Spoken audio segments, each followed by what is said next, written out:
नमस्कार। आज हम मुंशी प्रेमचंद के कालजयी उपन्यास गोदान की दुनिया में थोड़ा गहराई से उतर रहे हैं। हाँ, गोदान, जिसे अक्सर भारतीय ग्रामीण जीवन का महाकाव्य कहा जाता है। बिल्कुल। और ये सिर्फ साइज की वजह से नहीं, बल्कि इसलिए कि ये उस दौर के समाज, उसकी मतलब पूरी जटिलता और संघर्ष को दिखाता है। सही।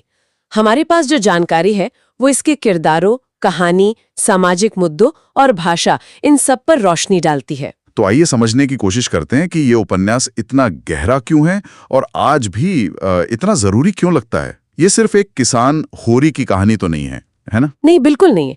ये तो जैसे होरी और बेलारी गांव के बहाने उस समय के पूरे भारतीय किसान समाज का एक जीता जागता यथार्थवादी चित्रण है। हाँ, इसमें वो किसानों का संघर्ष दिखता है, जमींदार। बिल्कुल, जमींदार जैसे राय साहब अमरपाल सिंह, फिर वो महाजन जैसे झिंगुरी सिंह, दाता दीन, जो ब्याज पर पैसा देते हैं। और सरकारी लोग भी, पटवारी वगैरह। हाँ, उनके द्वारा शोषण और जातिवाद की जकड़न तो है ही। और होरी का किरदार, वो तो जैसे इस पूरे शोषण का मतलब प्रतीक ही बन गया है। एकदम।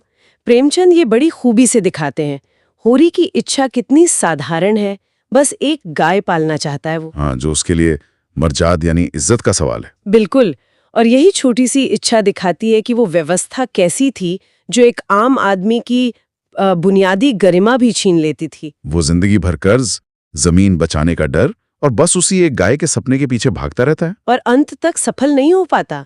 ये उपन्यास उस दौर के कृषि संकट और उस सामाजिक आर्थिक ढांचे की मतलब बेरहमी को सामने लाता है। उपन्यास के दो सबसे मजबूत किरदार तो होरी और उसकी पत्नी धनिया है, पर कितने अलग हैं दोनों। हाँ, बिल्कुल, दो ध्रुव जैसे। होरी को देखकर लगता है वो थोड़ा आदर्शवादी है, परंपरा मानता है, इस्मत को मानता है, मेहनती है, पर सिस्टम के आगे जैसे झुक जाता है। हाँ, वो हालातों से समझौता करता दिखता है। वहीं धनिया, वो एकदम विद्रोही है, व्यवहारिक है, अन्याय के खिलाफ आवाज उठाने वाली। सही कहा। वो सिर्फ जमींदारी का विरोध नहीं करती। नहीं, वो सामाजिक रूढ़ियों को भी चुनौती देती है, जैसे अपने बेटे गोबर की प्रेमिका विधवा जुनिया को पनाह देना। हाँ, या फिर दलित सीलिया को घर में जगह देना, भले ही समाज बाहर कर दे। बिल्कुल, वो हार ना मानने वाली किसान औरत का प्रतीक है। और वो अंत का सीन बहुत मार्मिक है, जब वो होरी के ठंडे हाथों पर वो अपनी कमाई के कुछ पैसे रखती है, चवन्नी। हाँ, और कहती है यही उसका गोदान है। उफ, ये दिखाता है कि होरी की जिंदगी भर की इच्छा अधूरी रह गई। और धनिया के पास भी देने को बस वही बचा था। दिल चीर देता है वो सीन। सच में। अच्छा, उपन्यास में गांव और शहर की दुनिया भी तो साथ साथ चलती है। हाँ, वो भी जुड़ा हुआ है। राय साहब जैसे पात्र हैं जो दोनों दुनियाओं के बीच की कड़ी हैं। और होरी का बेटा गोबर, वो शहर जाता है, मिल मालिक खन्ना जैसे पूंजीपतियों के शोषण का शिकार होता है वहां। हाँ, पर उसमें एक नई चेतना भी आती है शहर जाकर। शहर के दूसरे किरदार भी हैं, प्रोफेसर मेहता, डॉक्टर मालती, संपादक ओंकारनाथ। ये कहानी को और परतें देते हैं। कुछ लोग कहते हैं कि गांव और शहर की कहानियां थोड़ी अलग थलग सी लगती हैं। हाँ, कुछ आलोचक ऐसा मानते हैं, जैसे दो अलग उपन्यास चल रहे हों। लेकिन शायद प्रेमचंद का मकसद ही पूरे भारतीय समाज का चित्र दिखाना था। मतलब ये दिखाना कि शहर की व्यवस्था भी गांव के शोषण से जुड़ी हुई है, या कम से कम अलग नहीं है। हाँ, शायद यही कि वो भी उसी बड़े सिस्टम का हिस्सा है।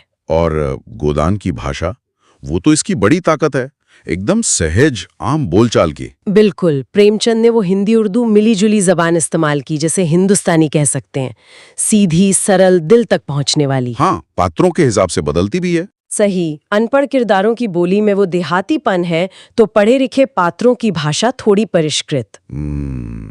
और मुहावरे, कहावतें। हाँ, जैसे मालती के लिए कहा है, ऊपर से तितली है, भीतर से मधुमक्खी। गजब। भाषा एकदम जीवंत हो उठती है इससे। तो क्या इसीलिए गोदान आज भी इतना प्रासंगिक लगता है, इतने साल बाद भी? मुझे तो लगता है बिल्कुल, क्योंकि जो मुद्दे इसमें उठाए गए हैं, किसानों की परेशानी, कर्ज का बोझ, जमीन का संघर्ष, सामाजिक असमानता, शोषण, ये सब तो आज भी हमारे समाज में। हाँ, किसी न किसी रूप में तो मौजूद हैं ही। इसीलिए ये सिर्फ एक पुराना उपन्यास नहीं, बल्कि भारतीय ग्रामीण जीवन का एक कालजयी दस्तावेज है। तो सही में गोदान महज एक कहानी नहीं है, ये भारतीय समाज और किसान जीवन की आत्मा तक पहुंचने की एक गहरी कोशिश है, एक सच्चा महाकाव्य। बिल्कुल। और जाते जाते एक सवाल, शायद सोचने के लिए छोड़ सकते हैं हम। हाँ, प्रेमचंद ने इसे किसान जीवन का महाकाव्य कहा, पर क्या आज भी हमारे देश में होरी और धनिया जैसे लाखों लोग उसी मर्जात को बचाने के लिए उसी कर्ज और शोषण से लड़ने का